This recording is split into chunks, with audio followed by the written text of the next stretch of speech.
Bismillahirrahmanirrahim. Dear students, this is lecture number 22 of the course of differential geometry.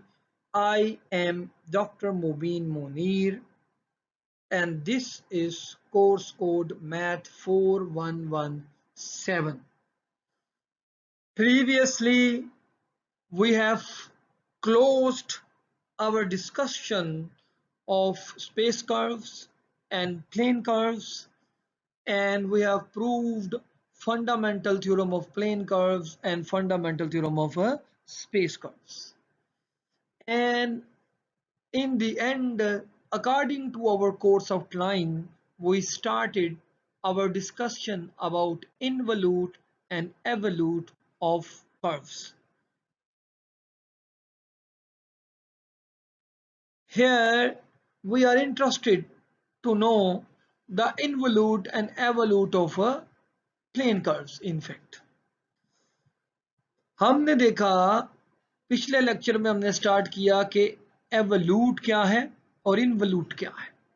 हमने एक curve लिया, unit speed curve, और फिर उस कर्व के ऊपर हमने एक्चुअली उसके सेंटर ऑफ कर्वेचर्स फाइंड किए, उनके लोकस फाइंड किए, और उनका जो लोकस था वो एक कर्व ट्रेस कर रहा था। मूवमेंट उस लोकस को नोट किया, वो एक कर्व ट्रेस कर रहा था। उस मूवमेंट को हमने कहा, उस कर्व को हमने कहा कि वो एवोल्यूट है, और ओरिजिनल कर्व जो हमारा होगा वो इनवोल्यूट कहलाएगा। फिर हमने रिलेशंस डिफाइन कर लिए, सेंटर ऑफ कर्वेचर तक पहुंचे प्रीवियस लेक्चर में। इस लेक्चर में हम फार्मूला एक्सप्रेस करेंगे, फार्मूलाज फाइंड करेंगे, और फार्मूलों के बाद हम कुछ कंप्यूटेशन देंगे। हम इतनी डिटेल में नहीं जाएंगे, इसके अंदर डिटेल सिंपल और कंप्यूटेशनल है, तो हमारी अप्रोच जो है वो कंप्यूटेशनल नहीं है। इस पूरे कोर्स में हम फार्मूला फाइंड करेंगे सेंटर ऑफ कर्वेचर का, यानी लोकस ऑफ एवोल्यूट का, और फिर उसके बाद हम कुछ एग्जाम्पल्स देखेंगे, कुछ विजुलाइजेशंस देखेंगे, और ये कंप्यूटेशनली वेरी बहुत आसान विजुलाइजेशंस और कर्व्स होंगे। हम कंटिन्यू करते हैं इस को, और ये हमारे लास्ट पार्ट है first part of the results के बारे में।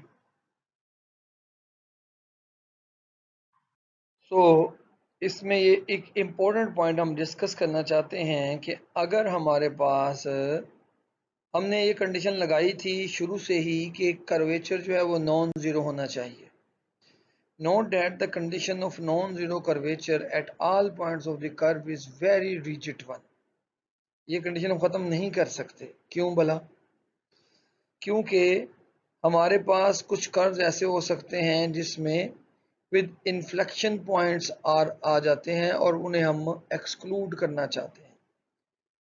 फॉर एग्जांपल, अगर आप गौर से देखें, हमारे पास एक पिक्चर में ये कर्व है, ये कर्व है, और ये वो पॉइंट है जहां कर्वेचर जीरो है, और ये दरअसल इस कर्व का, गिवन कर्व का पॉइंट ऑफ इन्फ्लेक्शन भी है। अब जहां कर्वेचर जीरो होगी वहां रेडियस ऑफ कर्वेचर 1/0 वो अप्रोच कर जाएगा इन्फिनिटी को। इस जगह ये पॉइंट आपने लिया तो इसका सेंटर ऑफ कर्वेचर ये आ गया, इस पॉइंट का सेंटर ऑफ कर्वेचर ये आ गया, एंड सो ऑन। ये सेंटर ऑफ कर्वेचर डिफरेंट आए, इसमें इस पार्ट में बेंडिंग कम है तो इसमें जरा सर्कल बड़ा होगा, ये सेंटर ऑफ कर्वेचर आ गया। और इस सेंटर ऑफ कर्वेचर को जब हमने ज्वाइन किया तो ये कर्व बन गया। और इस पॉइंट पे क्या हुआ? इस पॉइंट पे आपका रेडियस इन्फिनिटी हो गया, तो ये पॉइंट जो है वो आपको अप्रोच कर गया इन्फिनिटी पे। इसका मतलब आपका ये जो एवोल्यूट है ये यहाँ से यहाँ तक होगा, और ये अप्रोच करेगा इन्फिनिटी को ऐसे। और फिर दोबारा जब नीचे आएंगे, इस साइड पे जब हम आएंगे तो हमारा ये वाला कर्व आएगा, और ये वाला कर्व और ये दोनों कर्व डिस्कनेक्टेड कर्व होंगे। ये एवोल्यूट जो है हमारे पास है वो डिस्कनेक्टेड होगा, दो पीसेस में होगा। इसीलिए हम इस सारे पार्ट को डिस्कशन से बाहर कर देंगे, आउट कर देंगे कि हमें इस डिस्कशन का कोई फ़ायदा नहीं है। ये देखें, अगर आप इस तरफ से आए तो ये तमाम पॉइंट्स के सेंटर ऑफ कर्वेचर्स हैं, और ये सेंटर ऑफ कर्वेचर्स को जब आपने मिलाया तो आपके पास ये कर्व हासिल हो रहा है, ये वाला, ये आपका एवोल्यूट है। अगेन इस जगह पे जाएंगे तो इस साइड पे भी आपको इन्फिनिटी पे आपका सेंटर ऑफ कर्वेचर आएगा इस पॉइंट पे। तो ये हमारे पास केस होगा उसमें जहां कर्व के अंदर एक पॉइंट ऑफ इन्फ्लेक्शन आ रहा है, या ऐसे पॉइंट्स आ रहे हैं जिनकी कर्वेचर जीरो है। जब इनकी कर्वेचर जीरो होगी तो फिर रेडियस ऑफ कर्वेचर इन्फिनिटी हो जाएगा, और उस केस में हम एवोल्यूट डिसकनेक्टेड हो जाएगा उस केस। हम चूंकि अपने सिर्फ कनेक्टेड कर्व को डिस्कस कर रहे हैं, लिहाजा हमने ये कंडीशन जो शुरू में लगाई कि कर्वेचर नॉन जीरो होना चाहिए, वो बहुत इंपॉर्टेंट और रिजिड कंडीशन है। इस कंडीशन को हम ख़त्म नहीं कर सकते।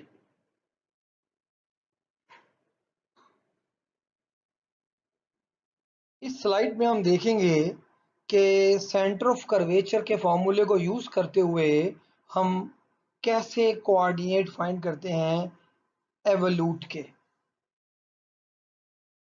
आपके पास अगर कोई कर्व गैमा है, ये कर्व गैमा है फंक्शन ऑफ एस, तो फिर इसका मतलब है ये इसके कोऑर्डिनेट होंगे। हम चूंकि प्लेन कर्व को डिस्कस कर रहे हैं तो इसके कोऑर्डिनेट होंगे x of s comma y of s, ये इसके कोऑर्डिनेट है।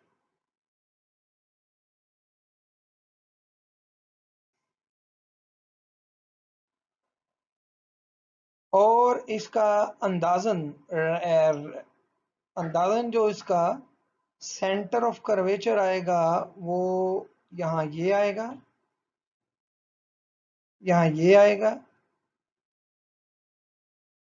यहाँ ये आएगा, यहाँ ये आएगा, यहाँ ये आएगा, ये आएगा। यानी ये जो सेंटर ऑफ कर्वेचर का लोकस बनेगा वो ये होगा, ये। और ये हमारा होगा एवोल्यूट। एवोल्यूट, अगर मैं इस एवोल्यूट के कोऑर्डिनेट को रिप्रेजेंट करूं x1 कोमा y1, तो हमारे पास ये हम हासिल कर चुके हैं रो या सेंटर ऑफ कर्वेचर के कोऑर्डिनेट्स ये आए थे हमारे पास।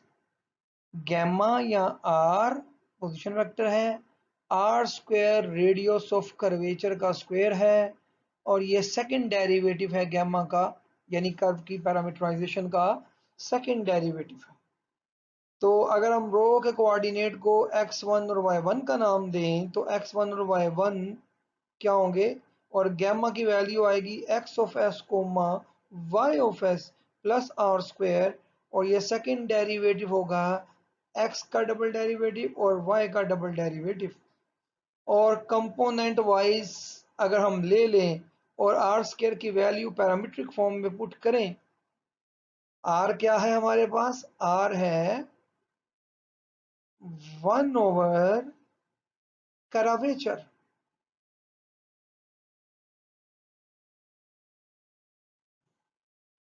तो हमारे पास जो फाइनल रिजल्ट आएगा वैल्यू सब्स्टिट्यूट करके, तो x1 की वैल्यू आएगी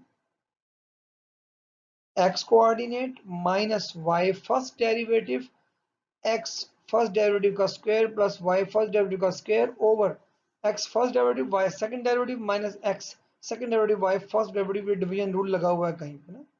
और इसी तरह y1 कोऑर्डिनेट हमारे पास यानी locus of the centre of curvature, या इन दो को मिला के जो गैमा 1 बनेगा x1 y1 के पॉइंट्स का, वो हमारा बनेगा एवोल्यूट।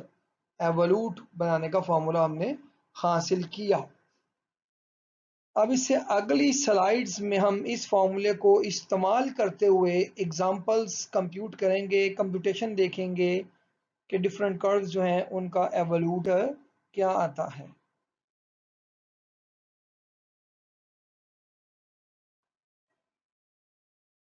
तो इसमें हम फर्स्ट एग्जांपल देखते हैं और हम एक सर्कल ऑफ रेडियस आर का एवोल्यूट फाइंड करना चाहते हैं।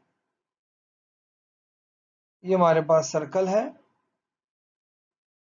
इसका रेडियस आर है, तो फिर इसके कोऑर्डिनेट्स होंगे x होगा r cos t, y होगा r sin t। तो हमें इसके एवोल्यूट फाइंड करना है। तो इसकी जो रेडियस ऑफ कर्वेचर होगा वो होगा 1/r के बराबर। रेडियस ऑफ कर्वेचर इसका 1/r होगा, कर्वेचर 1/r होगी। पुट करें, यह रेडियस ऑफ कर्वेचर। तो फिर हमारे पास इसका रेडियस ऑफ कर्वेचर आ गया, वो सर्कल के रेडियस यानी आर के ही बराबर आ गया, आर के ही बराबर आ गया। दैट मीन्स अगर हमारे पास पॉइंट ये है, ये पॉइंट है, तो उसके लिए ये लोकस होगा, ये पॉइंट है तो उसके लिए ये लोकस होगा, ये पॉइंट है तो उसके लिए ये लोकस होगा, ये पॉइंट है तो उसके लिए ये लोकस होगा, ये लोकस होगा, ये लोकस होगा। यानी इन तमाम पॉइंट का जो लोकस आया वो सिर्फ एक ही पॉइंट, कांस्टेंट पॉइंट, ये सेंटर ही आ गया। यानी सर्कल का जो इवोल्यूट है वो एक पॉइंट नजर आ रहा है। इसको हम वेरीफाई करते हैं। हम इस x का फर्स्ट डेरिवेटिव निकालते हैं, वो क्या आएगा -r cos t। y का फर्स्ट डेरिवेटिव निकालते हैं, वो आएगा r cos t, r sin t का डेरिवेटिव। इसका सेकंड डेरिवेटिव लिया तो आया -r sin t का derivative, -r cos t। y का डबल डेरिवेटिव लिया तो -r sin t आ गया। अब हमने इस फॉर्मूले में वैल्यू पुट की तो हमारे पास x1 कोऑर्डिनेट क्या बना, वो बनेगा हमारे पास x यानी r cos t, r cos t put किया। उसके बाद minus first derivative of y, वो आ गया r cos t। उसके बाद क्या है, उसके बाद है इनटू इनटू ज़रा सेकंड डेरिवेटिव, फर्स्ट डेरिवेटिव का स्क्वायर ऑफ x, यानी ये आ गया r cos square t, r square sine square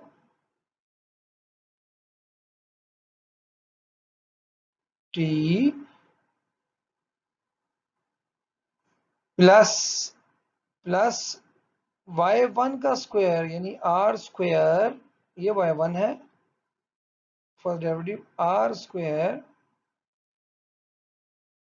cos square t,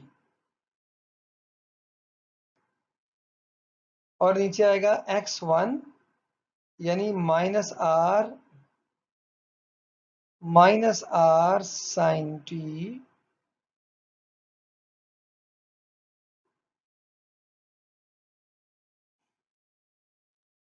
into y second derivative and that is -r sin t। तो ये plus r square sine square बन गया। उसके बाद माइनस फॉर्मूले वाला x सेकेंड डेरिवेटिव क्या है, वो है -r cos t, -r cos t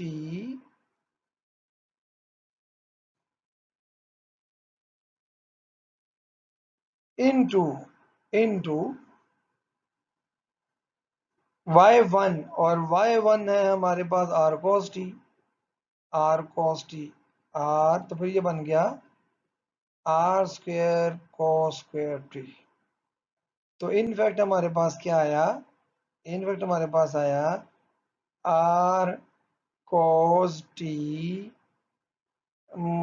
minus R cos t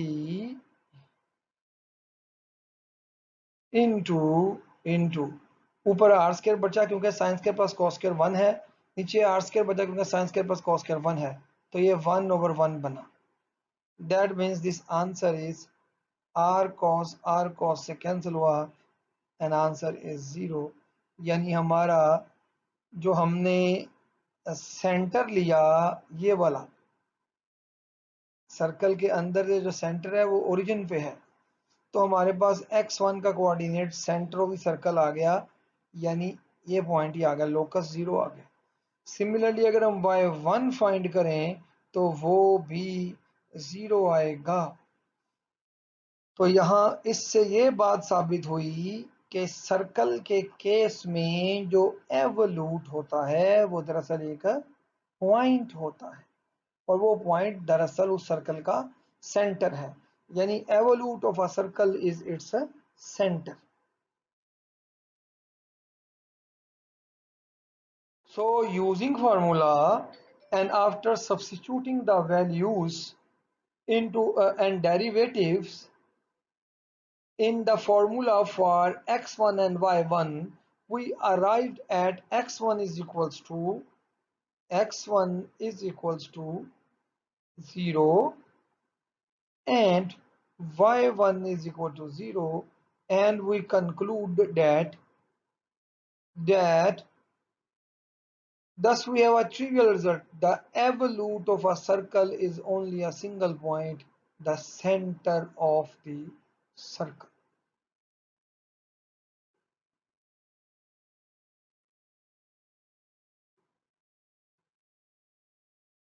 ये हमारी एग्जांपल नंबर 2 है, और इसमें हम ellipse x square over a square plus y square over b square का एवोल्यूट निकालना चाहते हैं।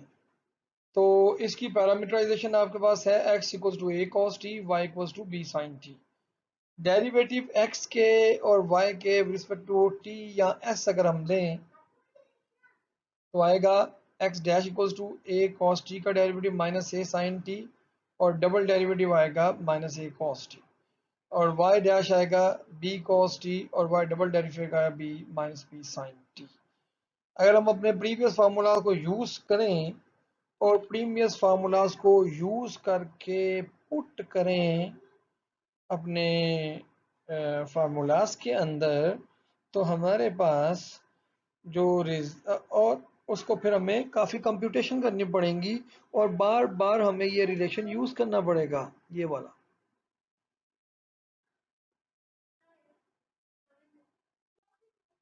तो हम यहाँ पर पहुंचेंगे कि हमारे पास x1 जो आएगा minus a over minus B square over a cos cube T, और y1 आएगा b minus a square over b sin cube T.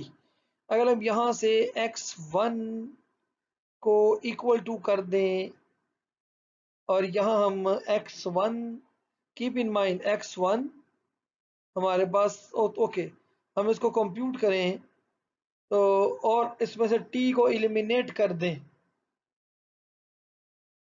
यानी ये याद रखें कि sine square T plus cos square T हमारे पास 1 के इक्वल होगा, 1 के इक्वल होगा। सो इस रिलेशन को यूज करते हुए यहां से हम साइन की वैल्यू निकालेंगे, और यहां से हम कॉस की वैल्यू निकालेंगे। तो यहां से जो कॉस की वैल्यू निकलेगी और यहां से जो साइन की वैल्यू निकलेगी उसमें पुट करेंगे तो हमारे पास एस्ट्रॉइड बन जाएगा, एस्ट्रॉइड का रिजल्ट आ जाएगा।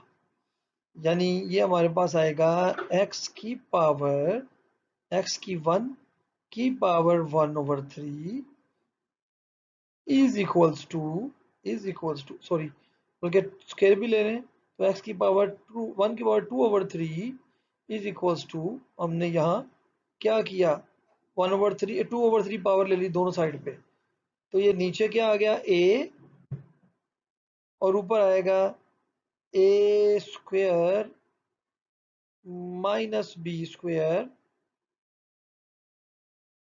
इनटू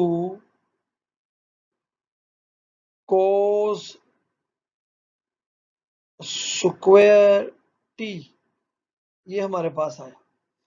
पावर जो नीचे 3 थी वो इस 3 से कैंसिल हो गई, तो कोस स्क्वायर टी हमारे पास जो आएगा that is equals to x1 2/3, ये आएगा a square minus b square. Similarly हमारे पास साइन स्क्वायर जो आएगा that should be equals to b over, sorry sorry sorry, यहाँ स्क्वायर मिस हो गया, यहाँ स्क्वायर आएगा b square into y1 square y1 2/3 over a square minus b square.